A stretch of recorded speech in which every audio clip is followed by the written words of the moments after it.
I love The Amazing Digital Circus. Like, a lot. This show makes me so insane and I must talk about it. It's called A Hyperfixation and you're getting 3 more seasons. Anyway, I want to talk about the future of this show and what might happen next. But first, I need to rant about what won't happen. I gotta talk about the worst Digital Circus fan theory. That of course being the theory that Jax is an NPC. This was always stupid and is especially stupid after they all get guns. But I still see people bring it up as a possibility. I'll go over the arguments I've seen for this. First, having keys to everyone's room? I think it will be very easy for him to acquire those by just asking Cain. Cain is an NPC, and therefore not a human who would know why giving Jax the keys would be a bad thing. He has a car with his name as the license plate. I don't know, that's an actual argument I've seen people make. I don't get it. When everyone else is talking about their backstories, Jax never tells his. Thing is, this is very obviously just another example of Jax hiding his true self. Plus, if he was an NPC, why would he be programmed with knowledge of Breaking Bad? There's also some arguments tied to his interactions with Cain, but I want to save those for a bit later. So for now, I'll just talk about why this theory is completely stupid. Besides Cain and Bubble, we do have another example of a highly intelligent self-aware AI, Gummigoo, which at first seems like evidence that Jax could be an example of this. Except, no, he very much cannot be. I'm testing out a new AI in this one! It should be 57 times more immersive! Ooh, a new AI. You don't want to mess with the new AI, Zuby? I know Digital Circus fans can be pretty stupid sometimes, but I never realized a lot of them didn't know what the word new means. And before you say Cain was lying, no, he wouldn't do that. Cain is someone very proud of his work, and he wants everyone to love it. He wouldn't just keep some advanced AI he's come up with a secret. He hid the fake exit door in the pilot because that was something that wasn't finished yet. And if Jax was one of these AIs, then he would be very much completed. He was clearly happy with the Candy Kingdom AI, so why would he have kept that a secret? Jax clearly remembers living before the circus. The fact that he doesn't talk about his past is actually proof of his humanity. They All Get Guns is all about how these characters are human. This show is about humanity, how despite these crazy circumstances, Pomni, Ragatha, Zubul, Gangle, Kinga, and yes, Jax are humans. If Jax wasn't a human, it would just mean he's correct to say he's an arsehole who messes things up because funny, and that he can't be anything else. It's also worth mentioning that unlike the humans who get censored by random goofy sound effects, the NPCs get censored by a regular censor bleep. Sup, I'm Evil Pomni. And what does Jax get censored by when he swears?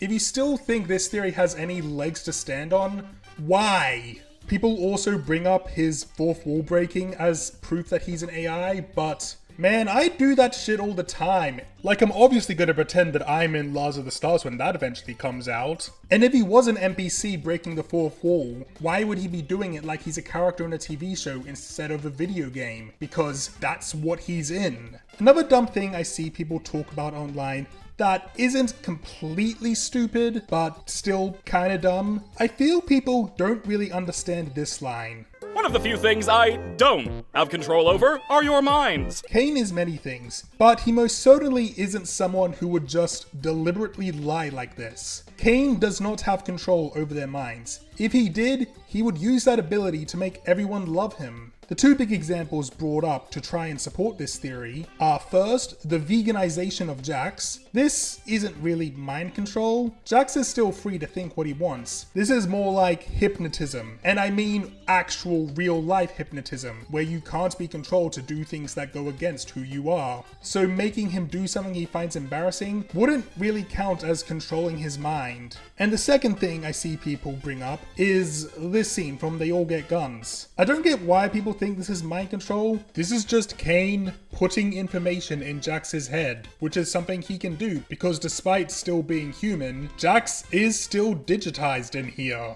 Cain wasn't lying in the pilot. Okay, now time to talk about what I think could actually happen in the last 3 episodes. Something that I think people tend to forget is that this show is almost entirely character driven. Sure, there is a little bit of plot, but it really is a little bit. I honestly don't think the ending will be some big plotty event where there's a large story around the truth behind CNA, because frankly, that doesn't matter. Why this game was made, who made it, why it sucks people into it, it's not important. I'm not saying we won't get any answers to the mysteries, but those aren't what the show is about. The show is about the relationships between these characters and how they handle this situation, not why the situation happened. Speaking on the relationships, I think the next episode will begin with Jax just acting like he always does, something we already saw him doing after his panic attack in They All Get Guns. Something else that happened at the end of that episode was Pomni saying she would talk to Ragatha after the show. I think Pomni would have told her everything that happened between her and Jax in that episode, and how she's worried for Jax and wants to help him. Pomni has shown over and over again throughout the series that despite getting really mad at Jax, she is still a deeply caring person. She absolutely wants to help Jax, not just for his sake, but for everyone in the circus. Despite what he thinks, he's still a human worthy of love. That doesn't excuse his actions, and he doesn't need to be forgiven, especially not by Gangle, but he doesn't deserve to abstract. The best case scenario would be one where Jax and Gangle can hold a normal conversation with each other. Not necessarily friends, but they're able to be alone with each other without Gangle feeling unsafe. And while none of the characters deserve to abstract, and I don't think any of them will, I can definitely see Jax coming close to abstraction, but Pomni is able to calm him and bring him back to the light. And I can also very easily see the other circus members helping him after Pomni explains the situation. If you locked Jax up in a dark room with Kinga, given enough time, I can guarantee Kinga's dad talk would be a great help to him. However, the character I'm most interested in is Kane. The circus members don't just have to learn to live with each other, but to live with Kane. Despite being the main antagonist of the show, Kane is not a villain at all. He isn't malicious, simply ignorant to how humans think and feel.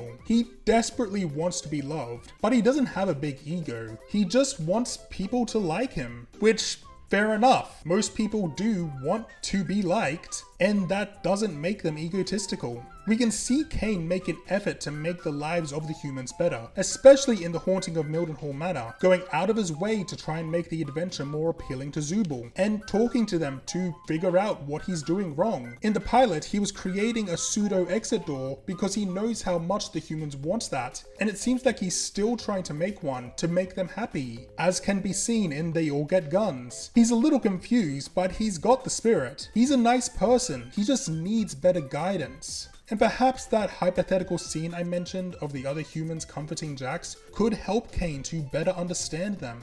I'm not really sure what the whole CNA, Cain and Abel stuff really means. Like, yeah, Cain exists, and many people have pointed out how Bubble kind of sounds like Abel, but what else could it mean? I don't really know. Maybe Cain did something awful in the past, in some other computer system, and got sealed away in the Amazing Digital Circus game, like how Bible Cain killed Abel and then was banished from God's presence. And just as Bible Cain was marked by God so nobody would kill him, Digital Circus Cain was given Bubble, who I guess keeps him from completely losing it and killing himself, which is kinda similar. Bubble is even voiced by Gooseworks, who is technically God of this world, so Bubble being a mark from God isn't that crazy? Yeah, no, that might be a bit too much of a stretch. Though Gooseworks is very wacky, so who knows. Maybe Kinga is actually an allegory for this empty bag of pots I haven't thrown out yet. I honestly wouldn't put it past her. I also wouldn't put it past her to reveal that Gangle and Zubul make out sloppy toppy despite Zubul not even having a mouth.